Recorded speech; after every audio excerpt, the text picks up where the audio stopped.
గత ప్రభుత్వం కోట్ల రూపాయలు ఖర్చు పెట్టి గెలుచుకున్న ఎమ్మెల్సీ గెలుపే కాదన్నారు మంత్రి పొంగులేటి. తీన్మార్ మల్లన్న మీద కేసులు ఉన్నాయనే ప్రచారం చేస్తున్న నాయకులు ఆత్మపరిశీలన చేసుకోవాలన్నారు.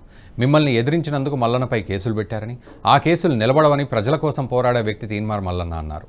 ఎమ్మెల్సీ ఎన్నికల్లో పట్టభద్రులు తీన్మార్ మల్లన్నకు మొదటి ప్రాధాన్యత ఇచ్చి ఓటు వేసి గెలిపించాలని కోరారు మంత్రి పొంగులేటి శ్రీనివాసరెడ్డి.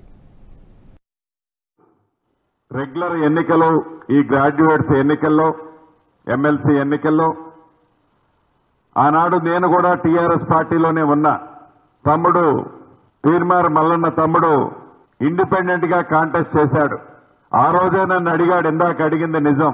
అన్నా నువ్వు సపోర్ట్ చేస్తే నేను ఎమ్మెల్సీని అవుతాను, మనందరం కలిసి మనందరం హావభావాలు ప్రజల కోసమే మన పోరాటం కాబట్టి మనం మంచి మెజార్టీతో గెలుస్తామని అన్న తమ్ముడు నన్ను ఆ రోజు అడిగాడు.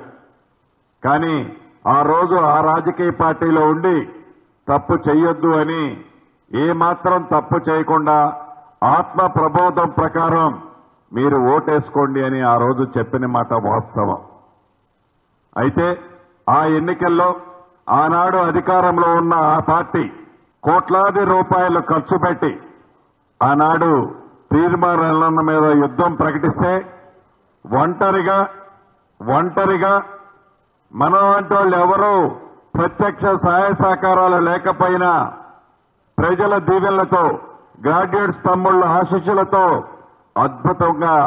అద్భుతమైన ఓట్లు ఆనాడు తెచ్చుకున్నాడు. నిజంగా కౌంటింగ్ అయ్యేంత వరకు, కౌంటింగ్ పూర్తయ్యేంత వరకు చాలా ఉత్కంఠనగా జరిగింది ఆ కౌంటింగ్ కూడా. ఆ కౌంటింగ్ లో ఒక స్టేజ్ లో తీర్మానం దాన్న తమ్ముడు గెలుస్తున్నాడు అనుకున్నాం. ఈ వీడియో మీకు నచ్చినట్టయితే లైక్ చేయండి, 10 మందికి షేర్ చేయండి. అలాగే కామెంట్ల రూపంలో మీ అభిప్రాయాలను మాతో పంచుకోండి. Nationalist hub group of channels ను సబ్స్క్రైబ్ చేసుకుని తెలుగునాట జాతీయవాద జర్నలిజాన్ని ప్రోత్సహించండి. ఈ వీడియో కింద ఉన్న బెల్ ఐకాన్ పై క్లిక్ చేయడం మర్చిపోవద్దు.